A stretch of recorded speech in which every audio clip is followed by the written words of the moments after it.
Hello বন্ধুরা, সকালে কেমন আছেন? আশা করি সকালে ভালো আছেন। আজ আবার একটা নতুন মিনি ব্লগিং নিয়ে চলে আসলাম আপনাদের সামনে। অবশ্যই ভিডিওটা স্কিপ না করে সম্পূর্ণ আমাদের সঙ্গে দেখতে থাকুন। আজ আমরা কোথায় যাব এবং কি করতে যাব তা অবশ্যই জানবেন, এই ভিডিওর মাধ্যমে জানাবো। দেখতে পাচ্ছেন আমরা বেরিয়ে গেছি কামারপুকুর থেকে। আজ আমরা বেরিয়েছি বাঁকুড়া, অর্থাৎ বাঁকুড়া যাব এবং সেখানে কিছু মেশিনপত্র আছে নিয়ে আসার জন্য। প্রায় 1.5 লাখ টাকার উপরে মেশিনপত্র আছে। সেই মেশিনপত্র নিয়ে আসবো কীভাবে এবং সম্পূর্ণ আমরা এই ভিডিওর মাধ্যমে জানাবো। দেখতে পাচ্ছেন আমরা কামারপুকুর থেকে আমাদের ব্লগিং স্টার্ট করলাম। আমরা কামারপুকুর থেকে এখানে টোটো ধরে চলে আসলাম বেঙ্গাই, অর্থাৎ বেঙ্গাই থেকে যদি যাতায়াত হয় তাহলে আমাদের রেটটাও কম পড়বে এবং অল্প সময়ের মধ্যে খুব তাড়াতাড়ি আমরা পৌঁছে যাব। সেই জন্য আমরা সোজা বেঙ্গাই চলে আসলাম এবং বেঙ্গাই আসতেই দেখছি একটু না দাঁড়াতেই আমাদের গাড়ি চলে আসলো এবং গাড়িটা দেখতে পাচ্ছেন খুবই সুন্দর।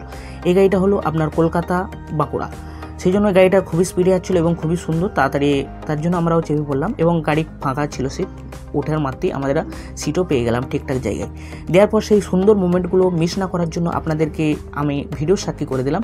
আর বন্ধুরা, আপনারা কোন জায়গা থেকে আমাদের এই ভিডিও ফলো করছেন অবশ্যই কমেন্ট বক্সে জানাবেন এবং আপনার সুন্দর আঙুলটা দিয়ে আমাদের ভিডিওটি লাইক করে দেবেন, কারণ আপনাদের ভালোবাসা এবং সাপোর্টের ফলে আমরা ভিডিও তৈরি করতে উৎসাহ পাবো। দেখতে পাচ্ছেন আমরা একেবারে পৌঁছে গেলাম বাঁকুড়া, কারণ সম্পূর্ণ ভিডিওটা আমরা দেখাতে পারবো না, কারণ অনেক বড় ভিডিও হয়ে যাবে।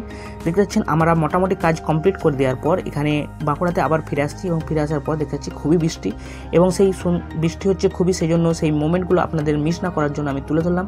খুব বৃষ্টি, ঝড় এবং সেই রকম চরকা পড়ছে এবং পড়ার পর এবং যেহেতু অনেক কিছুক্ষণ হয়ে যাওয়ার পর বৃষ্টি আবার থেমে যাওয়ার পর আমাদেরও গাড়ি চলে আসছিলো এবং আমরাও সেই গাড়িতে উঠে পড়লাম। একেবারে আপনার দুর্গাপুর থেকে কামারপুকুরে একটা গাড়ি আছে, আপনার 2:40-এর দিকে সামথিং এরকম ছাড়ে সেখান থেকে। তারপরে আমরা সেই গাড়ি উঠে এবং সেই গাড়ি থেকে আপনাদের সেই সুন্দর মোমেন্টগুলো মিস না করার জন্য তুলে ধরছি। দেখতে পাচ্ছেন এবং বৃষ্টির পর আবার কিছুটা আসার পর দেখতে পাচ্ছি আবার বৃষ্টি হতে পারে বা মেঘলা খুবই চলে আসছে, সেই জন্য আবার দেখালাম। দেখতে পাচ্ছেন আমরা একেবারে চলে আসলাম আবার কামারপুকুর এবং কামারপুকুরে এসেই সেই ভিডিওটা শেষ করব। দেখতে পাচ্ছেন আমাদের ব্যাগ এবং কাঁধের যে ব্যাগ আছে এবং সামনে যে বস্তা আছে সেই বস্তাতে সব কিছু জিনিসপত্র ছিল। যাই বন্ধুরা, সম্পূর্ণ ভিডিওটা দেখার জন্য অসংখ্য ধন্যবাদ।